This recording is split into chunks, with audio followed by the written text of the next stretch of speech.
السلام عليكم ورحمة الله وبركاته. فيديو النهاردة عندنا موضوع مهم جدا جدا وهو المستقبل ضد الماضي. هل السيارات الكهربائية هتقدر تاخد مكان سيارات البنزين ولا لسه في حاجة ناقصة؟ ففيديو النهاردة هيكون طويل ومليان تفاصيل ومقارنات، وإن شاء الله نوصل لحل الجدال ده، فاستعدوا معايا يلا نخش في الموضوع. 3 2 1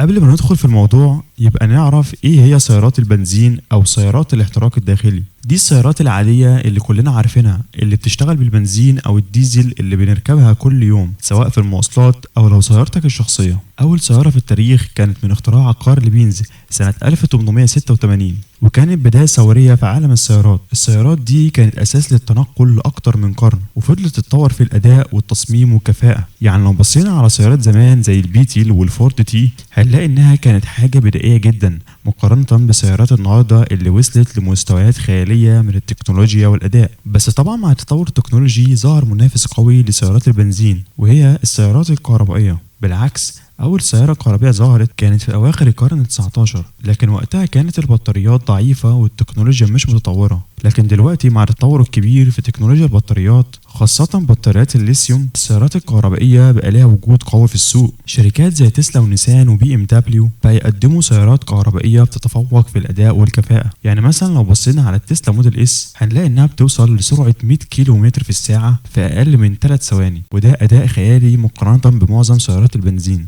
طب ايه اللي بيخلي السيارات الكهربائية تهدد مكانة سيارات البنزين؟ أولا لأنها صديقة للبيئة، لأنها مش بتطلع انبعاثات ضارة. يعني لو قارنا بين السيارات الكهربائية والبنزين في الانبعاثات هنلاقي إن السيارات الكهربائية بتوفر أكتر من 50% من الانبعاثات الضارة. ثانيا تكلفة التشغيل أقل لأن الكهرباء أرخص من البنزين. يعني لو حسبنا تكلفة الشحن بتاع السيارات الكهربائية هنلاقي إنها أرخص بكتير من تكلفة تعبئة البنزين. ثالثا وهي الأداء العالي، لأن المحركات الكهربائية بتوصل لعزم الدوران الكامل من أول لحظة.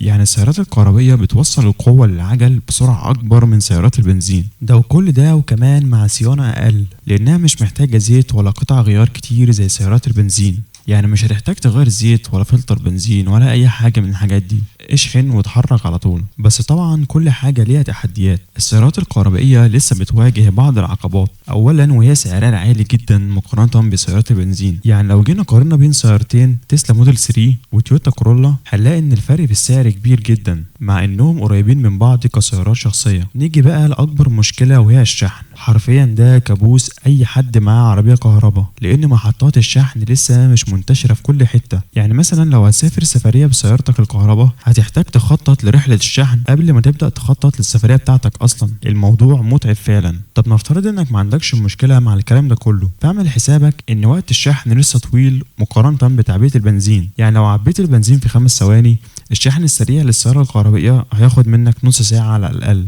مع ان السيارات الكهربائية مش بتأثر على البيئة، بس تصنيع البطاريات ليه تأثير على البيئة. تصنيع بطاريات الليثيوم بيستهلك موارد طبيعية كتير وده بيأثر على البيئة. تعالوا نعمل مقارنة بسيطة بين الاتنين. لو جينا نتكلم من حيث التكلفة هنلاقي ان السيارات الكهربائية اغلى في الشراء لكن ارخص في التشغيل، وسيارات البنزين ارخص في الشراء لكن اغلى في التشغيل. فلو وفرت وانت بتشتري فانت هتدفع وانت بتستخدم، ولو وفرت وانت بتستخدم فانت هتدفع وانت بتشتري.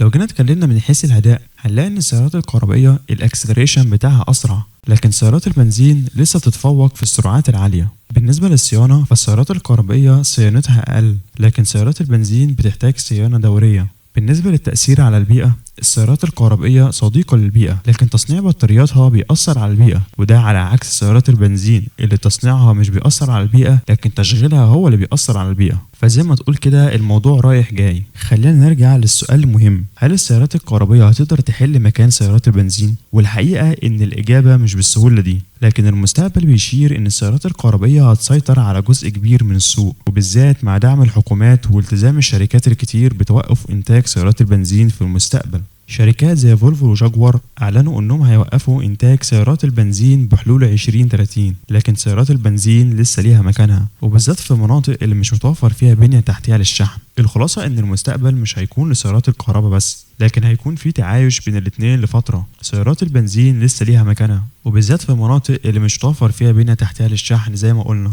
لكن سيارات الكهرباء هتستمر في التطور وهتاخد حصة أكبر في السوق. طيب انتوا شايفين ايه؟ هل السيارات الكهربية هتسيطر ولا لسه في امل لسيارات البنزين؟ اكتبوا لنا رأيكم في الكومنتات، ولو الفيديو عجبكم متنسوش تعملوا لايك وتشتركوا في القناة وتفعلوا زر الجرس عشان يوصلكوا كل الفيديوهات الجديدة. شكرا ليكم، نتقابل في الفيديو الجاي، سلام.